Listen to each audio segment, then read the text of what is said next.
Going on to Surah Taha, in Surah Taha, there's many verses about Sayyidina Musa alayhi salatu wasalam and his nation. For example, first and foremost, we have the situation of Sayyidina Musa alayhi salatu wasalam on the Mount Tur, and how he is blessed. He is known as Kalimullah.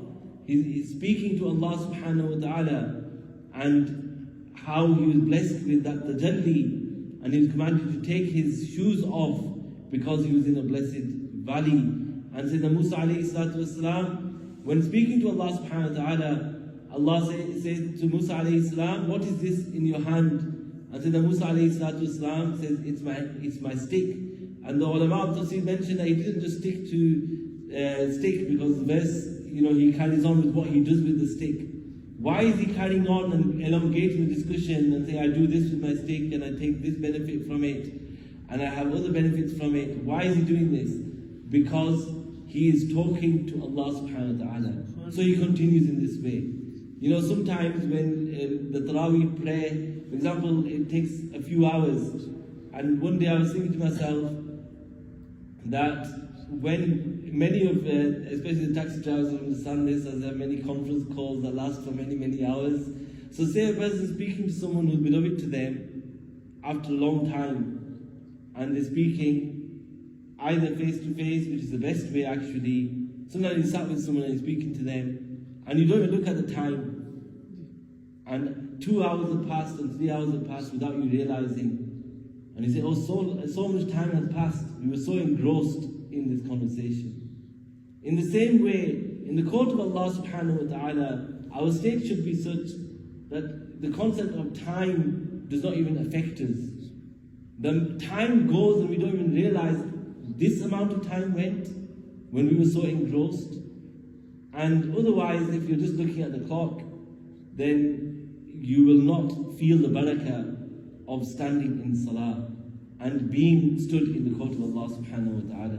So Sayyidina Musa alayhi salatu wasalam is elongating this for what? To carry on gaining that blessing. And then Sayyidina Musa alayhi salatu wasalam's dua, that, oh Allah, open up my chest and remove the knot in my tongue and make my matter easy for me, and that they understand me and help me through my brother Harun. And then Allah subhanahu wa ta'ala commanded them to go to Musa, commanded Sayyidina Musa and Sayyidina Harun alayhi salam to go to Pharaoh. And Allah subhanahu wa ta'ala said, go and speak to him with soft words. Perhaps he will understand or fear. Meaning, if you are to convey the message of Islam to others, you cannot do so with harsh words. You have to convey the message with softness. And that is the ideal and the correct way of tabligh, that when conveying the message of Islam, there has to be softness there. Because you are inviting someone. If you're inviting someone to your house, will you do that with a frown and with anger, or will you invite them with a smile and with softness? And if you're inviting them to Islam and to Ahlul Sunnah and to the Surah Mustaqim, then the same is needed.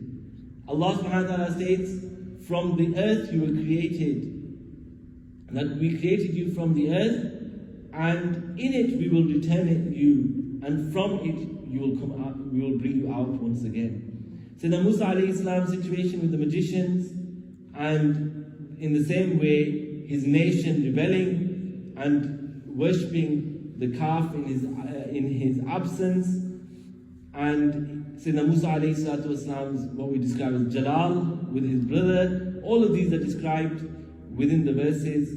And then towards the end of Surah Taha, Sayyidina Adam alayhi salatu wasalam's mention, and then the last verses of Surah Taha, that command your family of salah and be steadfast upon it. We do not ask you for rizq, we grant you rizq.